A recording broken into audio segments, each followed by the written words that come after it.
Salut à toi et bienvenue dans cette petite vidéo dans laquelle on va parler du mercato hivernal du Paris Saint-Germain. Mais d'ores et déjà, je vous l'annonce, il va y avoir un petit jeu concours dans cette vidéo pour gagner un maillot du PSG. Alors restez attentifs, ça arrive très bientôt. Allez, vous le savez, Paris n'a pas convaincu et c'est peu de le dire face au Real Madrid de Zinedine Zidane. La partition rouge et bleue m'a plus qu'inquiété et si le mercato estival était de bon augure, Tuchel et ses hommes nous ont montré ici leurs limites. Mais alors comment corriger le tir en vue des fameuses phases finales de la Ligue des Champions? Bien sûr, ça ne sera pas la solution à tout et dans tous les cas, il faudra bien qu'un jour Tuchel révolutionne son plan de jeu. Mais le mercato hivernal qui arrive d'ici un petit mois peut représenter un bon adjuvant pour le Paris Saint-Germain. Mais alors de qui Paris doit se sacrifier, se séparer pour mieux recruter? Qui sont ses profils à cibler? C'est ce qu'on va voir aujourd'hui dans cette vidéo.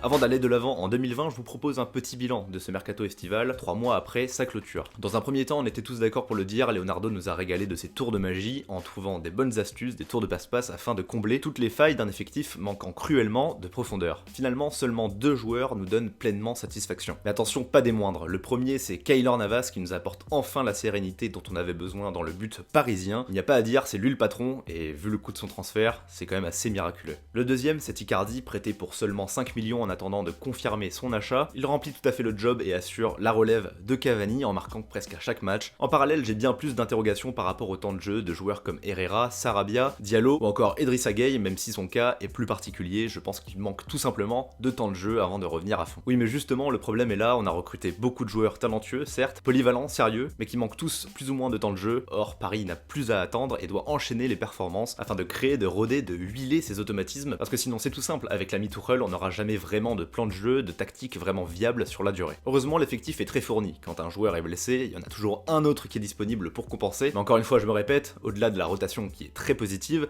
on a besoin de régularité. Et niveau blessure, régularité et interrogation, t'as un joueur qui résume bien tout ça. C'est Neymar. D'ailleurs, si vous vous posez la question de son éventuel retour encore une fois à Barcelone cet hiver, eh bien je vous laisse quelques secondes avec l'ami Loguito, spécialiste en la matière du FC Barcelone, qui vous donne son avis. Salut à tous, alors pour commencer, merci à Bada pour son invitation, ça fait plaisir de pouvoir intervenir sur sa chaîne. Alors je vais parler du cas Neymar. Est-ce qu'il peut quitter le PSG dès ce mercato d'hiver? Personnellement, j'y crois pas. Pour moi, c'est impossible. La principale raison, c'est que depuis 2 ans, les joueurs ont le droit de changer de club en cours de route et de continuer à jouer en Ligue des Champions. C'était pas le cas avant. On sait que l'objectif principal du PSG, c'est justement de gagner cette Ligue des Champions. Et sérieusement, je les imagine pas du tout aller renforcer un concurrent ou un potentiel futur rival. Parce qu'imaginez-vous s'ils le vendent, un exemple, à Barcelone et qu'ils rencontrent ensuite Barcelone en quart ou en demi, ils auront clairement un désavantage. En plus de ça, on pourrait ajouter le fait que le PSG n'est pas un club vendeur, ils n'ont pas besoin d'argent tout de suite dans l'absolu, ils peuvent attendre tranquillement le mercato d'été, faire leurs négociations tranquillement. On sait tous que Neymar veut partir, c'est normalement sa dernière saison, donc j'imagine vraiment pas le PSG se précipiter pour le vendre. Ils n'ont pas réussi à trouver d'accord en 2 mois pendant le mercato d'été, je pense qu'ils auront du mal à le faire pendant un petit mercato d'hiver. Je redonne la parole à Abada, encore merci à lui et bonne fin de vidéo à vous. Merci beaucoup Loguito pour ton intervention, je suis d'accord avec toi, je pense pas que Neymar posera de problème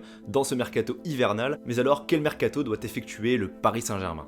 Au niveau rationnel et dans le concret, je vais être assez bref. Les pistes les plus sérieuses sont Alan, au vu de la crise napolitaine. D'ailleurs, j'ai fait une petite vidéo là-dessus si vous voulez en savoir plus. Bien sûr, le profil polyvalent de Mattia De Sciglio est ciblé depuis cet été, ainsi que celui de son coéquipier Emre Can. Au vu de leur CV, de leur situation et de leur profil, ça semble assez logique. De Sciglio a de l'expérience sans être trop âgé, il peut dépanner à gauche, il peut jouer à droite, dépanner également au centre. Bref, c'est un profil intéressant, mais qui ne joue pas beaucoup. Donc encore une fois, ça me fait peur de miser sur un joueur qui doit se relancer, qui doit avoir besoin de temps de jeu pour être au top. Et c'est pour ça que je miserai, mais alors, les yeux fermés sur le profil de Ricardo Pereira. On en avait déjà parlé dans une vidéo Mercato avec Alex De Castro cet été. On ne parle pas encore assez de lui alors que c'est tout simple. Vous allumez votre télé un week-end, vous le regardez jouer avec Leicester et vous verrez, il est assez incroyable. Pereira, c'est une conduite de balle impeccable. Il est très bon offensivement, capable de finir des actions, mais il est aussi très rugueux en défense. C'est un joueur qui ne pose pas de problème au quotidien, qui reste assez discret, mais regardez-le évoluer sur un terrain, récupérer ses ballons. Il ne manque clairement pas de caractère. Bref, Pereira se devrait coûter aux alentours de 35 millions d'euros. Alors oui, c'est une somme, mais quand vous allez voir un top club daigner la débourser et le mettre enfin sur le devant de la scène qu'il mérite, eh bien je peux vous assurer qu'on va tous s'en mordre les doigts. Pour ce qui est du milieu de terrain ciblé par le Paris Saint-Germain, Alan est un profil dont je parle depuis très longtemps. Or déjà, il coûte cher, même si son prix va être revu à la baisse. S'il vous plaît, ne vous reposez pas sur ces prêts avec option d'achat obligatoire. C'est une possibilité, mais c'est aussi repousser le problème pour plus tard. Si jamais on ne vend pas Neymar l'été prochain et qu'on a à régler l'option d'achat d'Icardi et et d'Alan, je peux vous assurer qu'il n'y aura plus de dépenses pour le restant de l'été. Alan est un mort de faim, mais qui est aussi très à l'aise avec le ballon. Bien sûr, il serait intéressant pour le Paris Saint-Germain, sauf que depuis on a recruté Idrissa Gueye, et c'est pour le faire jouer. Alors vous allez me dire, c'est très simple, on a juste à reculer Marquinhos en centrale,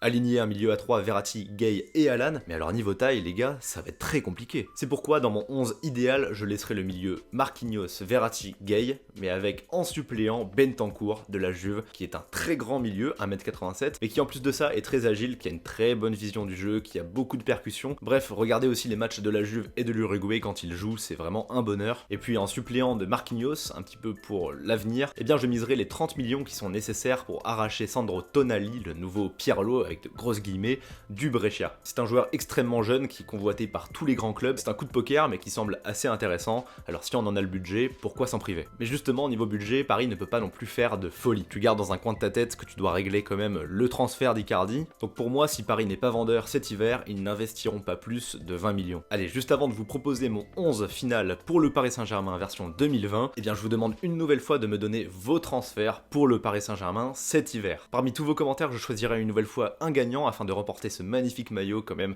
Jordan, certes de l'année dernière, mais c'est une version pro. Voilà, c'est un maillot qui à la base vaut 140 €, c'est quand même très cher pour un maillot, et c'est une boutique avec laquelle j'avais fait un partenariat en juin qui me l'a offert. Donc bref, des maillots j'en ai plein et je préfère vous le faire gagner pour Noël, j'espère que ça vous fera plaisir. Et les meilleurs retours que vous puissiez m'apporter, c'est simple, vous les connaissez, c'est le référencement à l'aide d'un abonnement, un pouce bleu, et pourquoi pas un petit tour sur mon Instagram si vous souhaitez discuter avec moi, ça sera avec plaisir. Allez, on en revient à notre transfert, notre 11 type, et forcément, il va falloir se séparer de certains joueurs. Dans un premier temps, je me séparerai de Julian Draxler, qui est un attaquant très prometteur, très polyvalent, mais qu'on n'utilise tout simplement pas à son bon poste. Pour moi, on a recruté Sarabia, qui lui va être utilisé en tant qu'attaquant polyvalent, et Draxler ne représente pas une bonne option pour moi en tant que milieu offensif ou milieu relayeur dans ce Paris Saint-Germain. Encore une fois, c'est un petit peu la même problématique au milieu, mais je me sépare de Leandro Paredes, qui n'est tout simplement pas fait pour le Paris Saint-Germain. Mais voilà, c'est certes un joueur qui ne perd pas beaucoup de ballons, mais qui n'en récupère pas assez et qui ne court surtout pas assez pour Paris. C'est un très bon joueur, mais qui n'est tout simplement pas adapté pour Paris. Enrique a fait fausse piste l'an passé, mais la Roma souhaiterait peut-être le récupérer.